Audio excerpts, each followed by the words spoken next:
Hi crafters, Raquel here with ScrapbookPal. Today I'm coming along with a tutorial for you using items from PinkFresh Studio. This is called You Are My Rainbow. It comes with a set of 8 sentiments, matching dies, and also this die set here called Elevated Rainbows. This is one full piece and it's going to cut out those rainbow-like elements there. And then these read as such. It says, "Happy vibes, you're in my thoughts, wishing you a bright, beautiful birthday. May your day be filled with joy. Friend, you are my rainbow. You are my miracle. Sending you sunshine and rainbows, and the sky's the limit." So lots of pretty sentiments here for a very encouraging style craft or card. I'll be making one with you today, and I'll also have a separate blog post for you. So if you prefer to read out the instructions, and I'll have that for you at scrapbookpal.com. So be sure to visit, subscribe if you're new, and share the video if you'd like. Okay, so what's neat is that you can take an 8.5 by 11 piece of card and cut it down 4 times to panels that are 4 1/4 by 5.5, and they're going to be the perfect size for this die here. So the first thing that I'm going to do is to take some inks, and I have here 2 different collections, and I really like that PinkFresh Studio, the little cubes, because I can then store them together like this, and I think this is really fun, so that way I can find them more easily. So these are Fairy Dust is the pink collection, and then the greens here are Island Oasis, and what I'm going to do is first ink 2 of these panels in the same order as you see the cubes here. Okay, so starting here, just as the name implies, I'm going to be going in a rainbow order, and what I decided to do was with the lighter colors to go ahead and take the cube and apply the color directly onto my paper panels here, and then after the fact I've taken the brush and gone ahead and done some blending, and as you can see I'm allowing the texture of that ink to remain, so it's not going to be too imperative that this be a completely smooth blend, and I'll share with you why. After all of this inking, I'm actually going to be taking some Nuvo Glimmer Paste in the color Moonstone, and I will be applying it in a vertical fashion with a spatula on top of all of these colors. And I have to apologize ahead of time that I accidentally made a rookie mistake in my editing and pressed stop instead of record when I was supposed to be recording. So you're only going to see me scoop out the glimmer paste from the little pot, and then I accidentally pressed stop. So I'm so very sorry, and I owe you guys a huge apology, but here's the result of that first rainbow of colors with the collection Fairy Dust. And now I'm moving on to the second one. And I've gone a little bit faster because I am repeating the steps here. And that's again going from light to dark in starting from the bottom of the paper and going to the top. Of course, this is not really important so long as you get a pretty blend of colors in the order that you prefer and in the color combination that you prefer. This, however, is that collection called Island Oasis. So I did start at the very bottom with Ocean Breeze, went up to Aquamarine, then Mermaid Cove, and then the very darkest color here is going to be Tidal Pond. All of these are from PinkFresh Studio. They have a gorgeous collection of colors, as you saw in the beginning there, and I love that the intensity of this color is just so absolutely stunning. So for this teal collection, I'm actually going to, here you see that little sneak peek of what I was referring to. That's that glimmer paste. So it does come in that little pot, and it does come in different colors. The color I'll be using today, however, is Moonstone, and I'll be applying it on both that teal paper and also on the pink. So here, moving on to the stamped sentiments, I did select 4 of the sentiments, and I'm going to do some heat embossing with some Wow heat embossing powder in gold, and as you can tell, some Ranger archival ink in black. If you choose to do this with heat embossing, what I prefer to do is to get a clear as image as possible, and so I will be stamping this multiple times until I get as dark an image as possible, but I first prep my paper. So that's an anti-static powder. I highly recommend, if you're ever going to do any heat embossing always prep your paper first. Use thick paper, and there I got a little bit of ink in my fingers, so I will alert you to the fact that you have to be careful with that. But here you want to be generous with the application of your embossing powder. Make sure it covers all of your sentiments or your images, and then tap off the excess. And then you want to get a nice heat tool and let it turn on for a couple of seconds before you begin applying the heat onto your sentiments. But there you'll see how quickly that will transform from that black ink to that gorgeous gold shine. So of course, while embossing powders come in several colors, so if you want to give that a try, there's the result. I'm super happy with that. And here are the cutouts, and I wanted to point out how they look because I really love the thickness of the PinkFresh Studio dies and also the accuracy. They are so well designed that I highly recommend them because you're able to cut out your little sentiments and not have wasted space around them. And again, those are the items that I used: archival ink and black and wow embossing powder. So here is the paper cut out. I did go ahead and also cut out several panels in just regular white cardstock. It is 300 GSM, but there you see the release, and of course all of those little pieces are going to start falling out. But of course that's on purpose so that now you can start decorating your card as you wish. So I will be mixing and matching with white papers, also papers that I'll be inking. So this first one, I'm going to combine it with that teal background. So what I've done is I've taken the yellow inks, and they are from the Rise and Shine collection. And as you see here, this panel goes from light to dark. I'm actually going to now reverse the application of dark to light on the panel that I'm going to be inking in the yellow.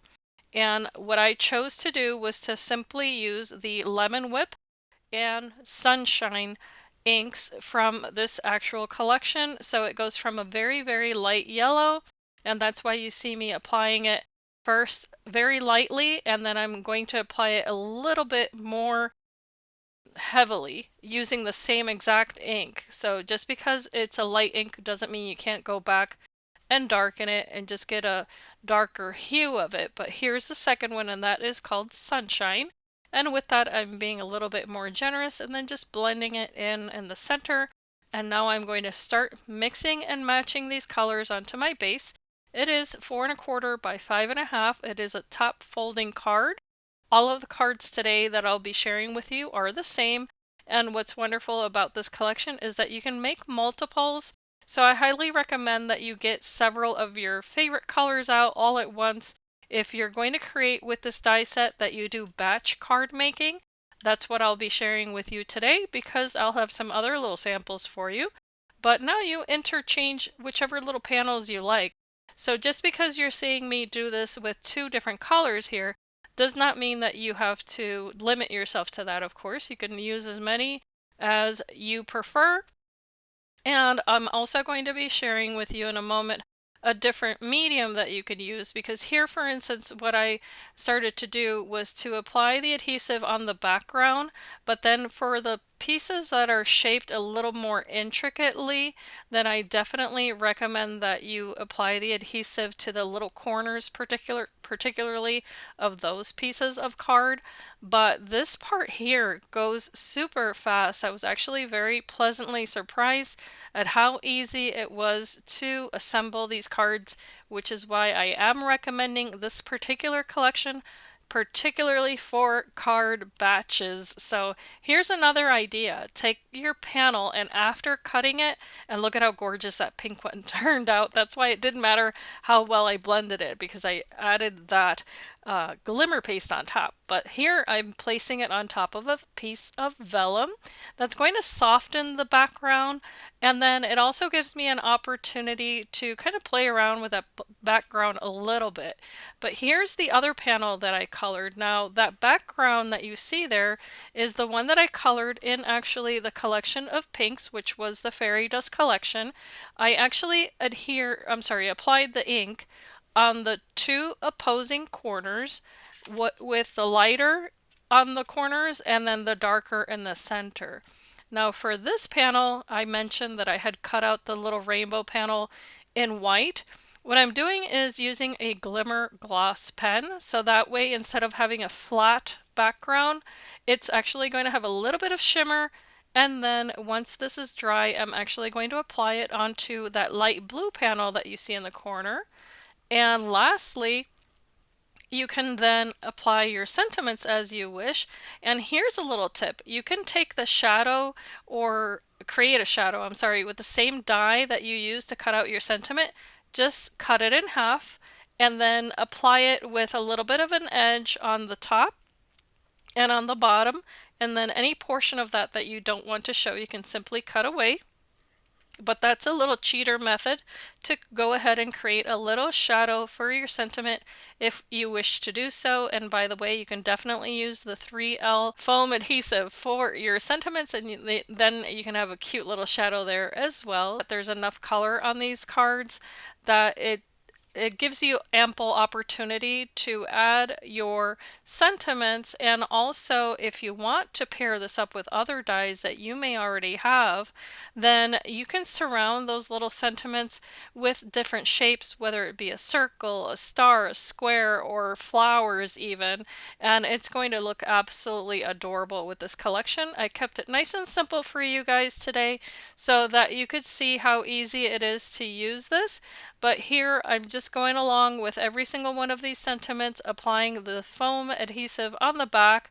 And this one here, by the way, I forgot that I have these in different sizes. I don't know why that is, but you can definitely get the foam squares in the mixed bundles, and then that way you have larger foam squares and smaller ones. So I'm always keen on getting the really small ones, but it's wonderful that there are different options for you.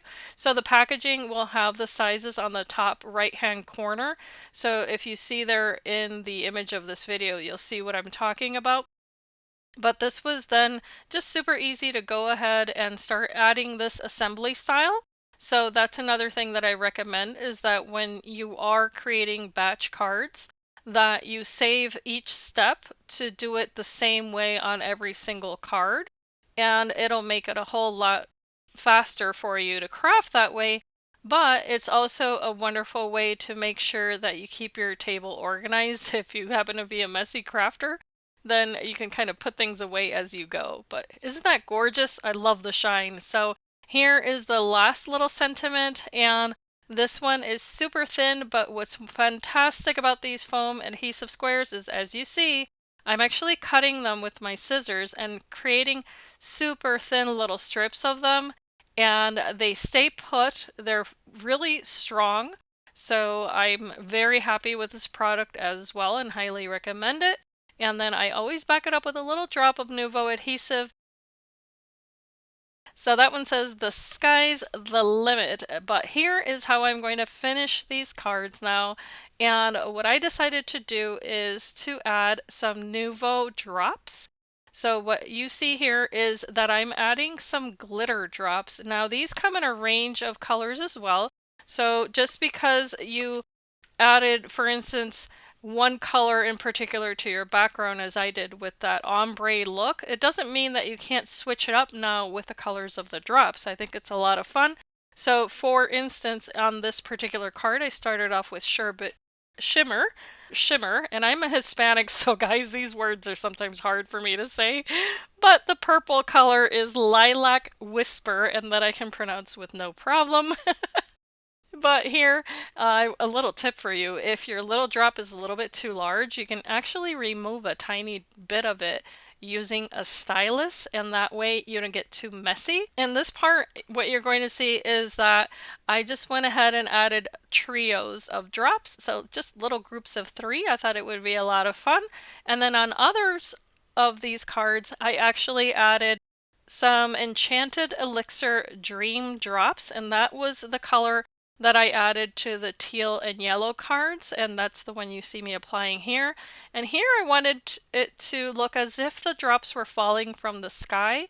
So I went ahead and added the larger drops, and then I started making them a little bit smaller as I apply them going up toward the edge of the card. I just thought that that would look really, really pretty, especially since these drops have a pearlescent finish, which is different, of course, from the glitter drops. So I thought I should mention that to you, that you can mix and match the mediums that you have and then just give a unique look to the cards that you're making.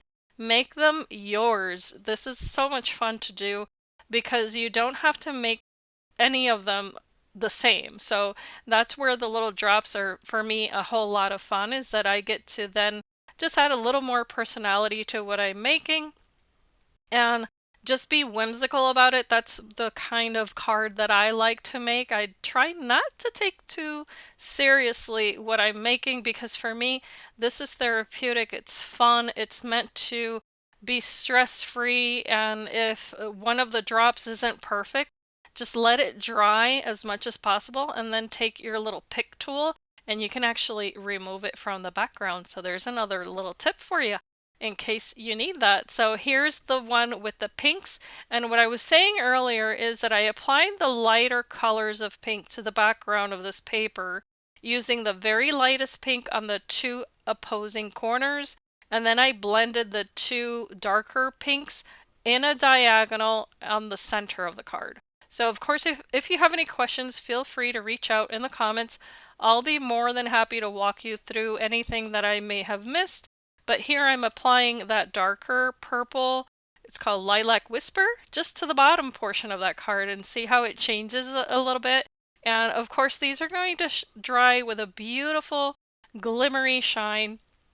And then the very last card that I'm going to show you is the one that says the sky's the limit. When I just applied as if it were a starburst of color. So here's a little bit of the zoom, and that was using Blue Lagoon glitter drop from Nuvo. So I do hope that you have enjoyed this tutorial. Of course, don't forget to subscribe to ScrapbookPal. Come read my blog post. And this is Raquel from Paints and Glitter. I've enjoyed this thoroughly. As I always say, I do hope that you can be inspired and be blessed. And I thank you so much for watching.